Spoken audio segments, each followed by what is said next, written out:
Hi, everyone. Welcome to our English learning podcast. I'm Sarah. And I'm David. Today, we're going to talk about how to speak English without pausing too much. Yes, speaking without many pauses can help you sound more fluent. It can also make it easier for others to understand you. That's right, Sarah. When we pause a lot, it can be hard for listeners to follow our thoughts. So, how can we reduce these pauses? One way is to practice speaking slowly. When we speak slowly, we have more time to think about our words. Exactly. Speaking slowly helps us choose our words carefully. It also gives our brain time to process. Another tip is to learn common phrases. When we know these phrases well, we can use them without thinking too much. Yes, common phrases are like building blocks. They help us put sentences together easily. For example, phrases like "How are you?" or "Thank you very much" are used often. Knowing them can help us speak smoothly. Also, practicing with a friend can be helpful. When we talk with others, we get used to the flow of conversation. That's a good point, David. Conversations with friends can make us feel more comfortable speaking. Another idea is to record yourself speaking. Listening to the recording can help you find where you pause. Yes, hearing yourself can show you what to improve. It's a useful way to learn. Reading aloud is also a great practice. It helps you get used to the rhythm of English. I agree. Reading stories or articles out loud can build confidence. Sometimes we pause because we don't know a word. Learning new vocabulary can reduce these pauses. That's true. The more words we know, the easier it is to express ourselves. Using simple sentences can also help. Simple sentences are easier to say without pausing. Yes, starting with simple sentences can build a strong foundation. Remember, it's okay to pause sometimes. Pauses can give us time to think. Right, short pauses are natural. They can make our speech clearer. But too many pauses can make it hard to understand. So, finding a balance is key. Practicing regularly can help reduce unnecessary pauses.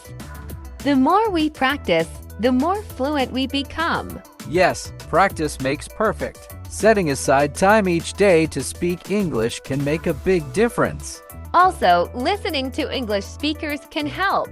It shows us how natural speech flows. That's a great tip. Watching movies or listening to podcasts can be both fun and educational.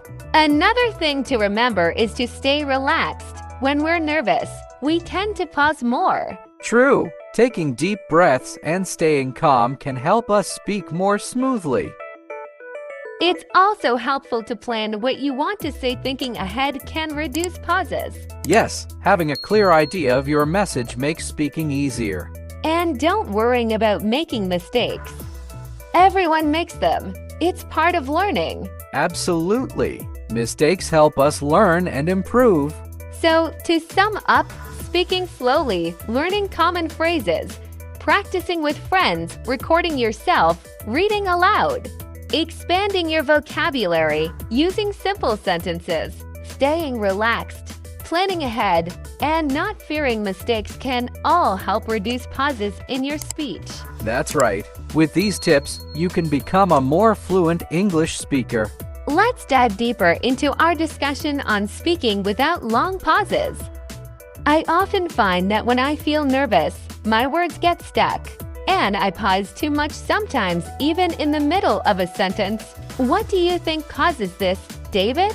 I believe it happens when our mind is racing with many thoughts and we're not sure which word comes next. When we feel anxious, our breathing changes, and that affects how smoothly we speak. You know, it's almost like our brain and mouth are not in sync. Exactly, and I've noticed that when I try to plan every word, it actually makes me pause more. Instead, I try to let my ideas flow naturally, choosing simple words and letting the sentences build up on their own. What methods do you use to keep your speech flowing, David? Well, I practice something called chunking. where I break my sentences into small, manageable pieces. I think of my words in groups, like good morning, how are you? And then I put them together slowly, almost like building blocks. This way, I don't worry too much about every single word and am. That's a smart way to do it, David. I also try to use common phrases that I have learned well. When I say phrases like, "What do you think?" or "Let's try it again," I feel more confident because those words are already in my memory, and I don't hesitate. It's like repeating a favorite song over.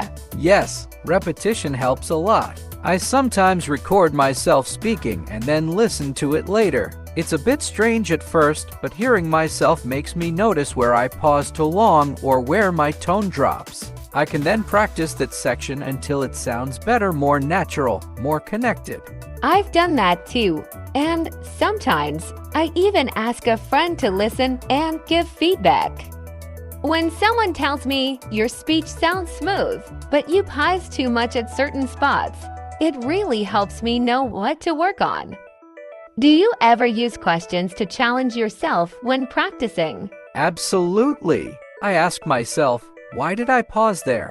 Or was that pause needed? It's like having a conversation with myself, and then I can adjust my pace. Sometimes, I even imagine a friend asking me a question, and I answer without stopping, which forces me to think on my feet. That sounds fun, yet challenging. When you imagine that, do you also try to use filler words carefully?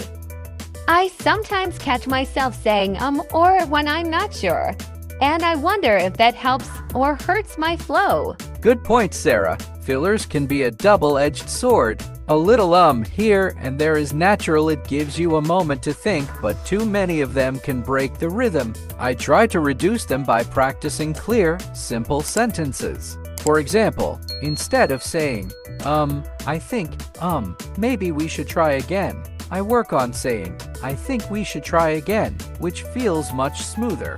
Yes, I practiced that too. When I first started learning, I was full of fillers, but over time, I learned that being clear and direct works best. It's like building a bridge between ideas without too many stops in between. And speaking of bridges, what do you think about using pauses for effect? Sometimes a short pause can emphasize a point, like when you want to stress an important idea or word. I agree, David. A brief pause, when used well, can give time for the listener to understand something important. It's not about eliminating pauses completely, but using them wisely. For instance, when I say, "Practice makes perfect," that pause makes the message stronger. Exactly. It's about balance. We want to avoid unnecessary stops, but a well-placed pause can make our speech more engaging. Let's try a quick example. When you speak, be calm, be clear, and let your ideas flow. See how that works. Each comma creates a little break, but the message stays connected. That example is perfect. And, David, have you noticed that sometimes when you're excited or passionate about a topic, your voice speeds up and the pauses become shorter naturally? Yes, definitely. Emotions can drive the rhythm of our speech. When I'm excited, my heart beats faster and my words rush out. But then, I also need to remember to breathe and pause just enough to keep the listener with me. It's a bit of a dance between speed and calm. It really is a dance, isn't it? I sometimes feel that balancing act is one of the hardest parts of learning a new language. But with practice, we get better at it slowly, step by step. And talking about steps, what do you think about using simple questions during a conversation to invite feedback and make the speech more interactive? I think it's a great idea. Asking questions like, "Do you understand?" or "What do you think about this method?" not only involves the listener, but it also gives us a natural break to regroup our thoughts. It turns the conversation into a two-way street where pauses are shared and meaningful. Exactly. And I find that even if the listener is not there physically, asking a question aloud helps me check if my ideas are clear. It's almost like talking to a mirror. It makes me more aware of my own speech. Sometimes I even debate with myself, asking, is this the best way to say it? And then I answer, yes, it is. Or sometimes, let's try it another way. That's a very effective method, Sarah. It reminds me of a time when I practiced with a language partner. We would ask each other questions, debate small points, and even challenge each other on word choices. This kind of back and forth really helped me reduce long, awkward pauses because I knew what. I remember that too. It felt like we were helping each other build a smoother conversation. And speaking of challenges, I sometimes wonder, is it better to speak slowly with clear pauses, or to speak faster and risk losing clarity? That's a good question. I think it depends on the situation. When clarity is very important, like explaining a difficult idea, I choose to speak slowly and deliberately with careful pauses. But in a casual chat, speaking a bit faster can show energy and make the conversation lively as long as you're still understood. So it's all about knowing your audience and purpose, right? In some cases, the natural flow of conversation may require a little rush, while in other cases, a slow pace is better for learning and understanding. Exactly, Sarah. It's about adapting to the moment. And for our English learners, practicing both styles can be useful. Sometimes, try speaking slowly to make sure every word is clear. Other times, let your natural speed shine through and learn to control your pauses even when you're excited. That makes a lot of sense. And David, when you practice, do you also work on your breathing? I find that deep, steady breaths can help me keep a calm pace even when my mind is full of thoughts. I do, Sarah. I practice breathing exercises, especially before speaking. Taking a deep breath, holding it for a moment, and then exhaling slowly helps me relax and keep my words together. It's like giving my speech a natural rhythm, almost like music. Music, yes. When you think about it, speaking without long pauses is a bit like playing a song. Each word is a note, and the pauses are like rests. In music, they are important, but they should not overwhelm the melody. I love that comparison. Just as a song flows smoothly when the notes are in harmony, our speech flows better when we balance our words and pauses. And just like music, practice is the key to perfection. Absolutely, practice is key. And these techniques, chunking, repeating phrases, recording, asking questions, using fillers wisely, and breathing exercises, they all help build that harmony in our speech.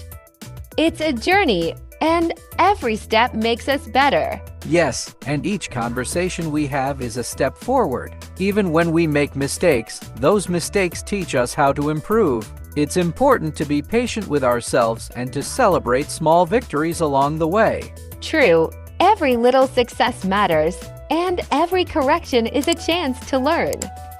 I sometimes ask myself, what did I do well today? And what can I try differently next time? It's a way to keep growing and to speak with more confidence. And that confidence makes all the difference, because when you feel sure of your words, the pauses become natural, not forced. They become part of a smooth, engaging conversation. Yes, and it's exciting to see how far we can go when we work on these skills. Each day, every practice session, we become a bit more fluent bit by bit, word by word. In this final part of our podcast, let's recap the key points we've discussed about speaking without pausing. Absolutely, David. We've learned that speaking slowly and clearly helps us think about our words and reduces unnecessary pauses. Practicing with friends and recording ourselves can also be very helpful. It allows us to hear our speech and identify areas for improvement. Using common phrases and simple sentences makes our speech smoother and more natural. Remember, it's okay to pause sometimes. Short pauses can make our speech clearer and give us time to think. But too many pauses can make it hard for others to understand us. So, finding a balance is important. By practicing regularly and using these tips, we can become more fluent and confident in our English speaking. Thank you for joining us today. We hope these tips help you speak English more smoothly. Don't forget to like this podcast, leave your comments, and share it with your friends and family. Goodbye, and happy learning!